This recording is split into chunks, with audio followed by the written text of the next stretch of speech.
Yes, everybody. Very important topic from the chapter matrices, matrix multiplication. क्या कहता है matrix multiplication? अभी तक हमने अलजेब्रा में तीन चीजें पढ़ी, एडिशन एंड सब्ट्रैक्शन, दो ये हो गई, और तीसरी स्केलर मल्टीप्लिकेशन. स्केलर मल्टीप्लिकेशन और matrix multiplication are two different things. कैसे दो अलग अलग चीजें हैं, ये बात समझना.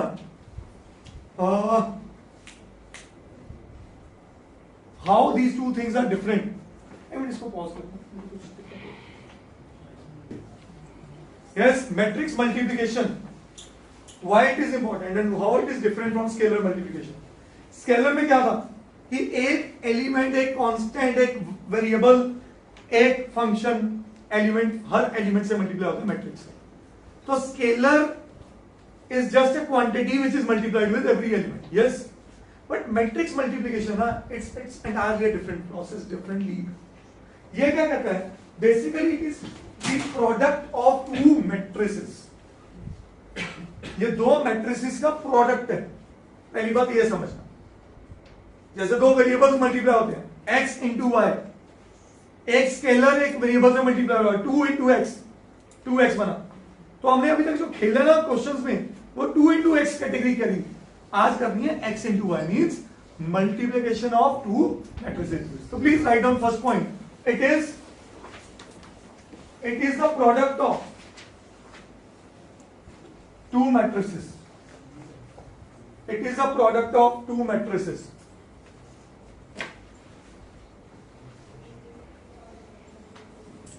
सेकेंड पॉइंट में लिखिए,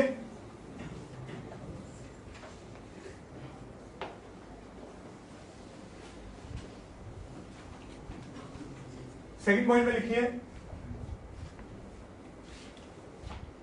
we multiply two matrices. We multiply two matrices by row into column. ये मंत्रा याद कर लेना पहले. by row into column. Third point में लिखिए, necessary condition.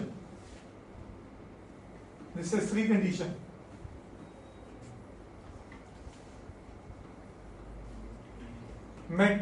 matrix multiplication is possible. Matrix multiplication is possible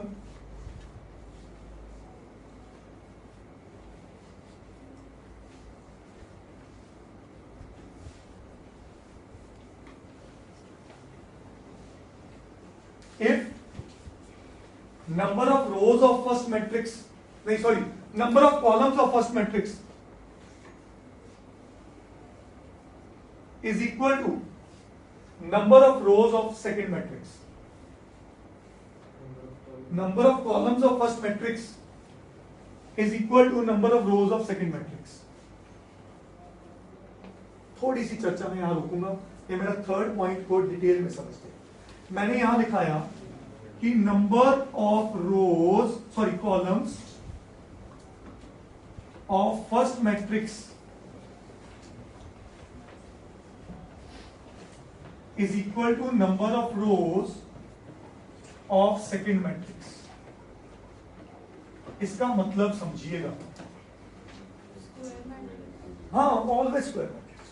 नहीं, सॉरी, उल्टा बोलिए, not square matrix. It can be any matrix. ठीक है, अब मेरी बात समझना ध्यान से.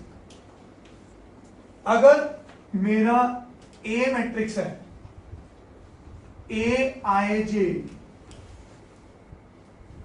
m क्रॉस n, और B मैट्रिक्स है B I J n cross P. मैंने ऐसे ही एग्जांपल ले लिया, m क्रॉस और दूसरे पे n क्रॉस P. तो ये किसको रिप्रेजेंट कर रहे हैं और ये किसको रिप्रेजेंट कर रहे हैं? तो ये दोनों हमेशा सेम होने चाहिए. अगर ये सेम है तो मल्टीप्लिकेशन पॉसिबल है, अदरवाइज नहीं है. कुछ एग्जांपल्स पे बात करूंगा आपके सामने. आपने ये बताना है मल्टीप्लिकेशन पॉसिबल है या नहीं है. 1 2 3 4 5 6 मल्टीप्लाइड विद 2 1 3 4 5 6. पक्का? दीपक कैसे कह रहे हैं सब नहीं? मेरे को तो पता नहीं चल रहा।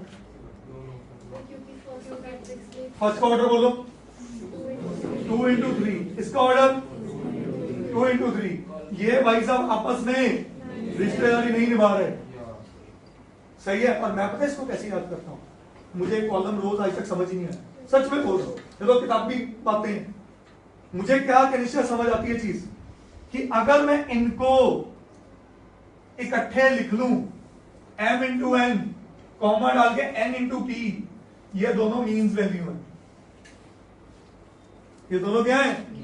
मीन की मीन। देखो अगर आपको याद होगा, आपने 10th और +1 में क्वेश्चन पढ़ा था एपीजीपी में, sum of mean sum of extremes, तो ये वो वाला मीन्स है। अंदर वाले लोग, अगर अंदर वाले दोनों सेम होंगे तो मल्टीप्लिकेशन पॉसिबल है।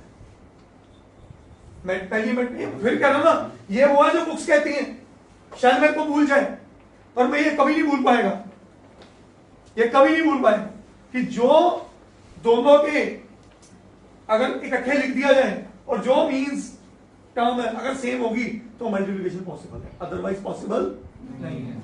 आपके सामने दूसरी एग्जांपल 1 2 3 4 5 6,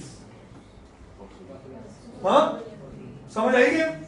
इसका ऑर्डर क्या है और इसका ऑर्डर क्या है? बहुत बढ़िया, पॉसिबल। ये दोनों मिल गए तो पर कुछ नहीं, आपको तो पहले ये जानना है।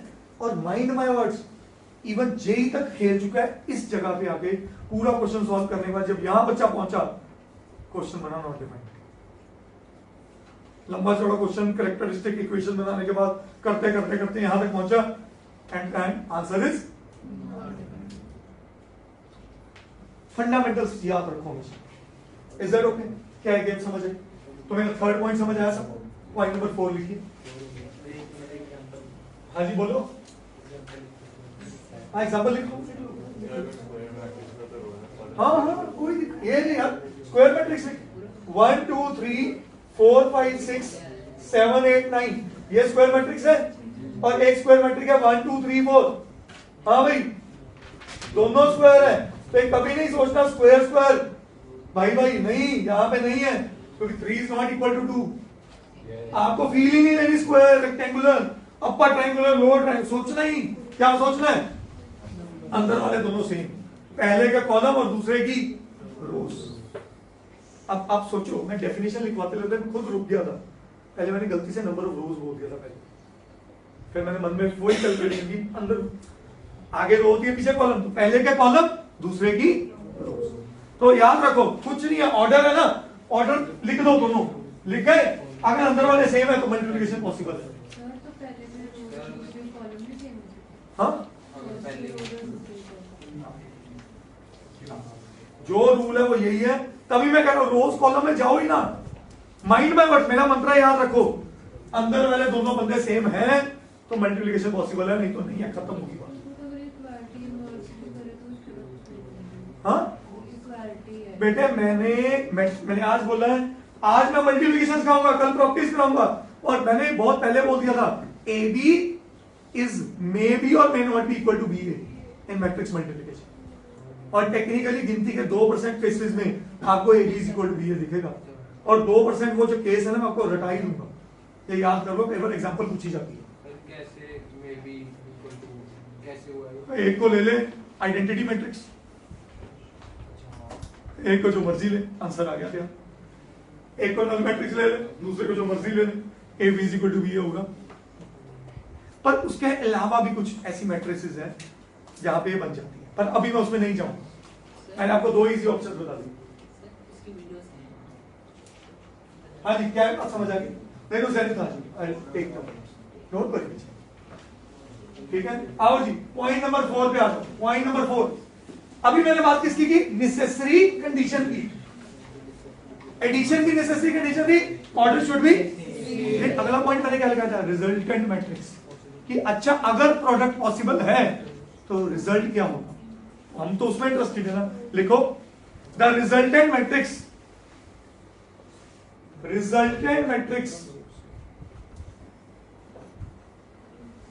is always of the order is always of the order as the order of extremes. अब मीन से एक्सट्रीम पे पहुंच गया, मतलब अगर ये पॉसिबल है, अगर ये पॉसिबल है तो ए बी, केशव केशव आया हुआ है, अच्छा सबसे आगे है ए बी क्या होगा, उसका ऑर्डर क्या होगा, एम क्रॉस टी, सही है, दैट इज लिखो, that is number of rose of first and number of columns of second. जो रोज है पहले की वो उठा लो और कॉलम उठा लो सेकंड के। अब फिर कॉलम रोज में कंफ्यूज हो गए तो याद क्या रखना है, हाँ जी, मींस है तो पॉसिबल है और रिजल्ट कौन है, एक्सट्रीम है। समझ नहीं आया, वेरी गुड, मेरी बात समझ बेटे। इधर तूने ये ऑर्डर लिखा, तेरे को कैसे पता चला, कैसे पता चला कि मल्टीप्लिकेशन पॉसिबल नहीं है, तूने लिखा अंदर वाली दोनों चीजें सेम नहीं है। यहां पे है इसका जो रिजल्टेंट मैट्रिक्स बनेगा, इसने बताया, मींस ने बताया मल्टीप्लिकेशन पॉसिबल है, और एक मल्टीप्लिकेशन पॉसिबल है तो कोई मैट्रिक्स पैदा होगी, तो जो मैट्रिक्स पैदा होगी उसको ऑर्डर क्या है, उसको ऑर्डर है एक्सट्रीम वाली टर्म्स। इसका मान उठाया, यहां लिख दिया number of rose of first into number of columns of second, मतलब जो इसका रिजल्ट आना था वो एक सिंगल वैल्यू होनी थी, क्योंकि 1 cross 1 it contain only one element. करते हैं क्वेश्चंस करते हैं, अभी तो मैं वही बोल रहा हूं ना, ये कहानी है, कहानी में क्रक्स सिर्फ एक ही निकला, मींस है तो मल्टीप्लिकेशन पॉसिबल है, मीन सेम है अगर, और अगर मीन सेम है मल्टीप्लिकेशन पॉसिबल है तो एक्सट्रीम्स उसका ऑर्डर दे जाएंगे, खत्म होगी बात। और पूरी मल्टीप्लिकेशन कहां से होनी है, रोज इनटू, आपको हर रो को हर कॉलम से मल्टीप्लाई करना है, समझाता हूं यार, भाग नहीं रहा, मैं आपको भागने दूंगा, माइंड बाय वर्ड्स। हाँ जी, ध्यान से समझना। क्वेश्चन नंबर 63, मैं क्वेश्चन पे आ जाऊं, मैं कुछ और एग्जांपल्स क्रिएट करूंगा आपके लिए। हाँ, क्वेश्चन पे ले आता हूं, एग्जांपल भी तो ऐसे ही बनाऊंगा ना मन में, इसके आपके थोड़े शीट के क्वेश्चंस कम होते जाएंगे। क्वेश्चन नंबर 63 है, सीबीएसई 2011 का क्वेश्चन, 1 मार्क का क्वेश्चन है। क्या कह रहे हैं, what is the order of the product 1 2 3 and 2 3 4, सही है, प्लीज प्लीज 1 2 3 एंड 2 3 4, सही है। पहले समझो ऑर्डर, इसका ऑर्डर क्या है बेटा, 3 into 1, और इसका ऑर्डर क्या है, क्या इसका प्रोडक्ट पॉसिबल है, हाँ है ना, और रिजल्टेंट कैसा होगा, तो मेरे को बता कराने की जरूरत तो नहीं, मल्टीप्लाई अभी करता हूं, पर मैं पहले कुछ आसान मल्टीप्लिकेशन सिखाऊंगा। अच्छा, अब प्लीज बेटा प्लीज बातें, अभी अभी करा रहा हूं मल्टीप्लिकेशन। हाँ सर, ये 3/3 कैसे हुआ, यही तो सिखाया था, क्या ये 1 और 1 सेम है, तो मतलब मल्टीप्लिकेशन पॉसिबल है, और रिजल्ट क्या होगा, एक्सट्रीम वैल्यू। यही तो सिखाने की कोशिश कर रहा हूं बार बार, ठीक है। इसका प्रोडक्ट अभी कराता हूं, ऑल्दो क्वेश्चन में ये नहीं पूछा था प्रोडक्ट क्या है, क्वेश्चन में ये था ऑर्डर क्या है, ठीक है। But let me choose a easy question for you guys, let it be question number 71। Question number 71 है एनसीईआरटी की एग्जांपल नंबर 12। क्वेश्चन क्या कह रहा है, ए है 6 9 2 3 और बी है मेरे पास 2 6 0 7 9 8, और कहते हैं फाइंड ए बी। हमें क्या मांगा गया, ए बी। अच्छा, अगर ए बी मांगा ना, ए आगे रखोगे और बी पीछे रखोगे, इज दैट ओके? तो मैंने ये ए रख दिया और ये बी रख दिया, तो टेक्निकली मेरे पास क्या आने वाला है, ए। अब सारे, अब कोई नोट नहीं करेगा अगले 5 मिनट, सिर्फ समझेंगे प्रोडक्ट करनी कैसे, सिर्फ ये समझते। इसका ऑर्डर बता दो मेरे को, 2 into, इसका ऑर्डर बताइए, 2 into, हाँ जी, क्या मल्टीप्लिकेशन पॉसिबल है? किसने बताया आपको? क्योंकि ये और ये दोनों सेम है, अच्छा जी, इसका मतलब इसका रिजल्टेंट कैसा दिखेगा? 2 into 3। ये भी बात सही है, यहां तक सब ओके करते हैं? श्योर। हरसिमरत, अगर 2:3 है, कितने एलिमेंट्स होंगे? कितनी रोज होंगी? कितने? किसने 3 बोला? 2। कितने कॉलम होंगे? 3। तो पक्का ये भाई साहब कुछ ऐसा लिखने वाला है हमें, पक्की बात है, इसमें कोई शक नहीं। शक। इस पोजीशन को आर्यन क्या कहते हैं? इस एलिमेंट की पोजीशन को, या एलिमेंट को क्या कहते हैं जनरल फॉर्म में? आप सब कहते हो ये A11 है, सही है। ये क्या है? ये क्या है? ये लिखना नहीं है, ये मन में रखना है। ये तो क्योंकि पहली बार करा रहा हूं, आज एक दो क्वेश्चन ऐसे ही कराऊंगा, बट ये मन में करना है। ये कौन सा पोजीशन है? और ये क्या है? और ये क्या है? सही है। वापिस आ जाओ, जब मैंने पहली बार आपको एलिमेंट की बात करी, एलिमेंट को मैंने बोला था ए आई जी, और मैंने आई और जे पे थोड़ा स्ट्रेस दिया था उस time. What is I? I represents its row and J represents its column. तो इसका मतलब ये एलिमेंट बना होगा प्रोडक्ट के बाद पहली रो से और पहले कॉलम से। A11 first one represents row गुलनूर, सेकंड वन रिप्रेजेंट्स कॉलम। तो ये प्रोडक्ट में मैंने क्या लिखाया था कि product is achieved by row into, तो मैं क्या वही चीज वापस करा रहा हूं कि पहले की रो और पहले दूसरे का कॉलम, क्योंकि A11 पहली रो पहला कॉलम। क्या ये बात समझ आई? अब इसका मतलब A11 बना कैसे होगा वो समझिए। A11 बेटे बना होगा मेरे पास 6 into 2 plus 9 into 7। Gulnoor head down करके बात नहीं बनेगी, समझना पड़ेगा। मैं बहुत क्लियर बोल रहा हूं, इसीलिए मैं हमेशा बोलता आगे आओ, ठीक है ना। पहले सुन ले, पहली रो पहला कॉलम क्यों आया? क्योंकि इसकी पोजीशन है A11। अब जल्दी से A12 का मतलब क्या है बताओ? अब बोलो पहली रो और कॉलम, रो यही रहने वाली है और कॉलम बदल जाएगा। मतलब ये 6 किससे मल्टीप्लाई होगा और 9 किससे मल्टीप्लाई होगा? क्या ये बात समझ एक सब? बोलो ji Rudra, is this point clear to you? अच्छा रुद्र आप बताओ A13 very good, 6 into 0 and, अब बताओ मैंने कुछ बताया आपने करके ना क्रैक? बोलो जी गुलनूर, इज दिस क्लियर? अब अगले तीनों आप आंसर देने वाले, ठीक है जी। जल्दी से बता। A21 का मतलब सेकेंड रो एंड, अच्छा 2 into 4, 3 into क्या बना? 21। इसके लिए 2 into 6 कितना होता है? 13 के 14 12, शुक्र, ठीक है। 3 into कितना? 27। आ जाओ A23 पे, 2 into 0, 3 into, आपकी प्रैक्टिस पता किस लेवल पे होनी चाहिए ना? ये सब लिखो मन में ही। हाँ मैं 3:3 में कभी नहीं कहता, बड़ी मैट्रिक्स में, छोटी ऐसी छोटी मैट्रिक्स में ना आप ये प्लस भी मन में करके सीधा वैल्यू लिखो। उस लेवल पे आपको प्रैक्टिस चाहिए, होएगी विदिन 3 डेज आप ये करोगे, और मैं भी कर रहा हूँ यहाँ पे, सही है।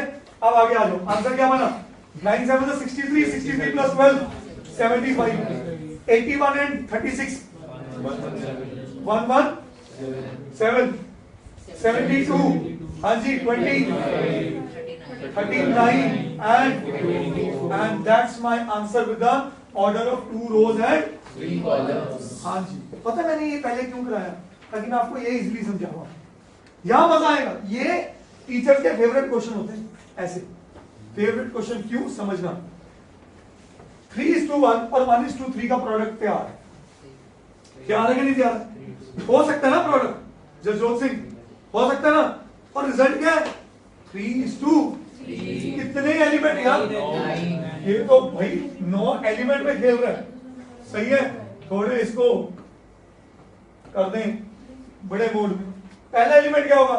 2, फिर ए, चल भाई उधर रेडी है, पक्की बात है? 2 3 4 आ गया। आप बड़े खुश हो गए क्वेश्चन करके। खुश क्यों हो गए समझो। A11 means first row and two, भाई फर्स्ट रो में अकेला ही बंदा है और फर्स्ट कॉलम में भी यही बंदा है, तो क्या बना 1 into 2 2, 1 into 3 1 into 4, ये समझ आया सबको? First row first column crack कर दिया। हाँ जी आगे, 6 खत्म हो गया आंसर। बस ये आपको A12 शो नहीं करना, ये यहां रखना, अंडरस्टूड करिए।